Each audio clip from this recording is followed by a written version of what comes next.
Hello and welcome to the Commander's Quarters, your Magic the Gathering source that helps you command your budget. This show and episodes like this one are possible thanks to viewers like you. If you're looking for an easy way to help support this show, make sure that you like, share, and subscribe. Also, hit that bell notification icon so you don't miss any new episodes. You can also go check out our playmats and other merchandise at thecommandersquarters.com. We also have a ton of brand new t-shirt designs in stock, so make sure you check out those as well. Another easy way to support this show is with our TCG Player affiliate links. So whether you're buying a deck or individual cards, you can use this general link right here or one in the description. And the final way that you can support this show is by supporting us directly by becoming a patron. There are many benefits to being a patron, and I truly couldn't do this without all of their support. Hey everyone, Mitch coming in from the Commander's Course studio. Welcome to the show.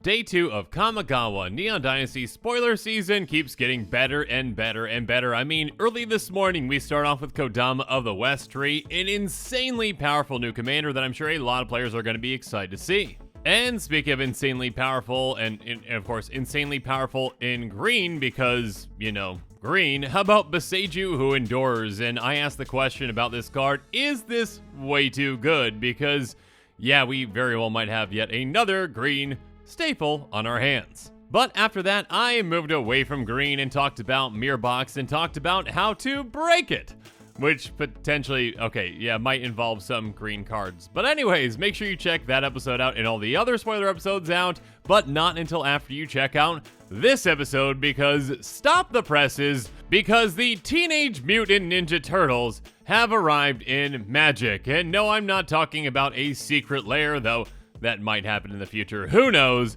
I am talking about an actual card in Kamigawa Neon Dynasty. So get your sewer pizza ready and cowabunga.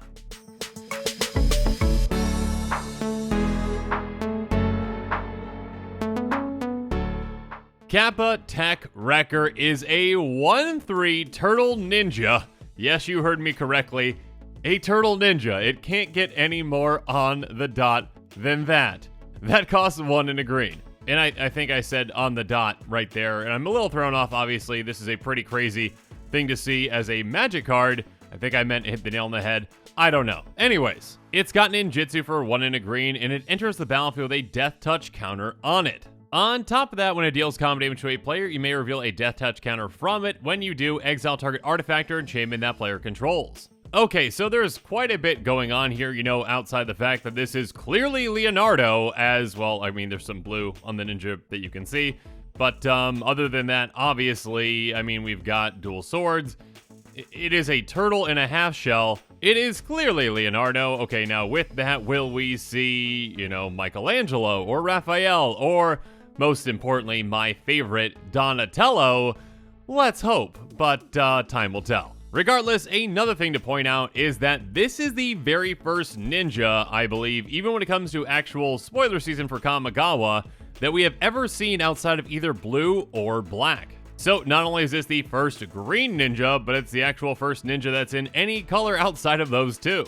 Now, of course, that very well might change in the near future. I mean, more and more spoilers keep coming out every single day of this spoiler season, so we might see some more ninjas outside of blue and black. And yes, I know there's gonna be some people who comment below, what about changelings? Those are ninjas? Ha ha.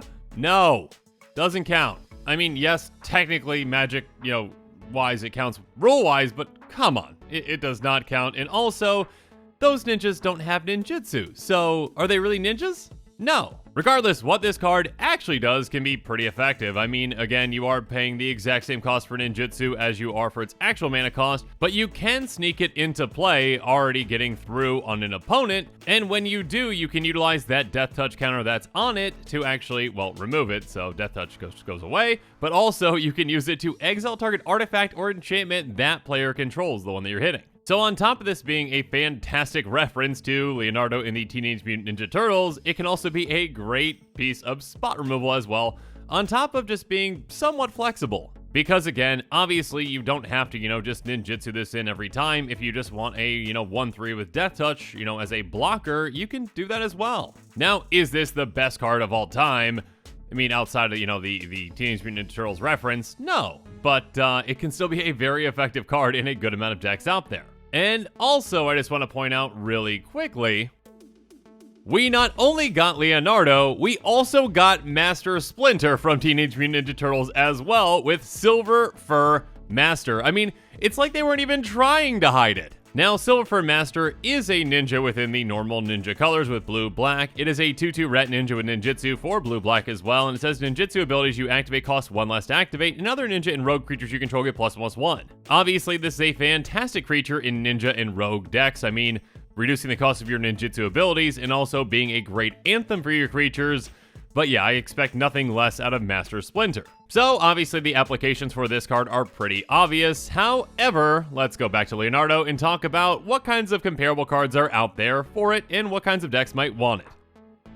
So obviously Leonardo is somewhat comparable to cards like Reclamation Sage and Acidic Slime and even Caustic Caterpillar. Reclamation Sage has when it enters the battlefield, you may destroy a target artifact or enchantment, and it's a 2/1 elf shaman for 2 and a green. This is essentially the reference card for, hey, ETB destroys something, sure, Rec Sage, or, Acidic Slime.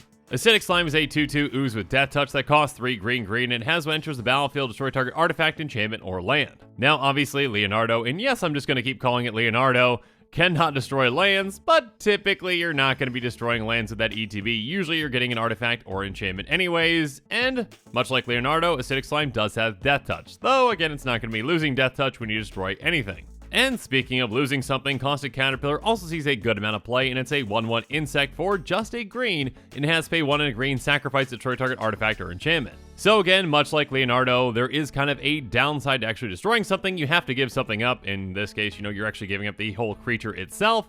In Leonardo's case, you're just giving up the Death Touch counter. That being said, there is one key difference between Leonardo and these cards, and it's a pretty important one in many situations. And that's the fact that, like Masked Vandal, Leonardo exiles. Masked Vandal is a 1/3 shapeshifter that costs 1 and a green with Changeling.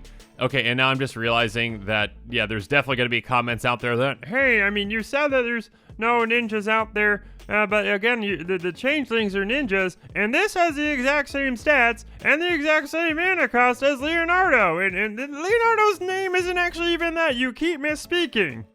Sorry about that. Anyways, Masked Vandal has when it enters the battlefield, you may exile a creature card from your graveyard. If you do, exile target artifact or enchantment an opponent controls. So Masked Vandal is a fantastic piece of removal, but you do need to have a creature card in your graveyard to actually get that ETB. Now, in a similar way, yes, Leonardo does have a requirement to meet as well. You have to actually hit a player with it, and it has to have a Death Touch counter on it. Obviously, ninjutsu really helps in being able to hit a player, but you still need to get through with at least a creature in order to ninjutsu it in.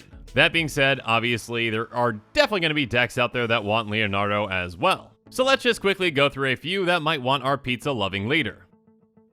First up, how about Rishkar Pima Renegade, a 2/2 elf druid that has, when it enters the battlefield, put a +1 counter on each of up to 2 target creatures, and each creature you control they counter on it has tap, add green. So this one might be a bit different, but it is one that came to mind, and basically, again, something that players might not realize with Rishkar is it doesn't say each creature you control with a +1 counter on it, it's just any counter. So Rishkar doesn't care what kind of counter it is on your creature, and again, Leonardo comes into play with a Death Touch counter on it, so when you need to utilize it for mana, you can, and if you want to get through with it to actually get rid of something, you can do that too.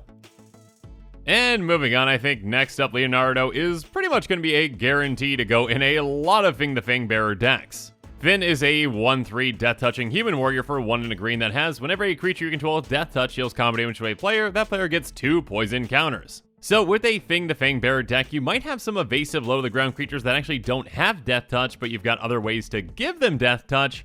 And so when they get through with Leonardo, again, you can just ninjutsu it in to surprise Death Touch someone, which of course is very effective with Finn, because you're going to be giving that player 2 poison counters, which is basically 1/5 of the way to taking them out. So yeah, I could definitely see Finn the Fangbearer wanting to add Leonardo to the crew.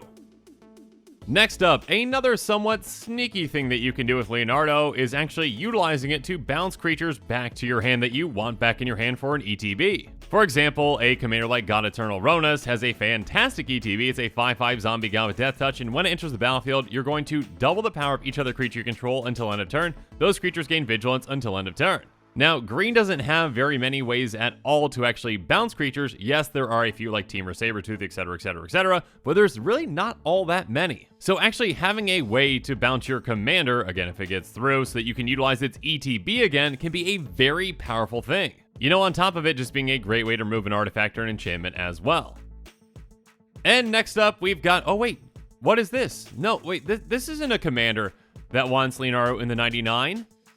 Let's see what this card is, though.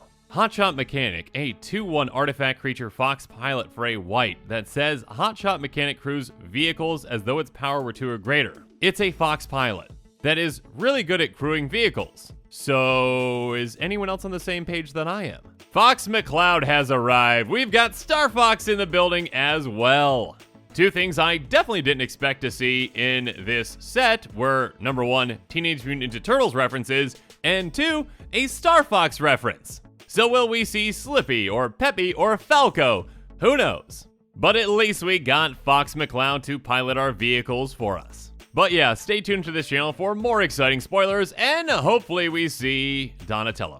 Donatello is what I really want, okay? I really want a Donatello card now that there's a Leonardo card. Donatello's my favorite Ninja Turtle and is always the best one, obviously the smartest one, and the real glue of the team, okay? Everyone knows Leonardo, nah, it's Donatello. And I'm sure everyone in the comments is gonna have a lot of fun arguing about who is the best Ninja Turtle and why, and they're gonna completely forget about the fact that I talked about changelings not being ninjas.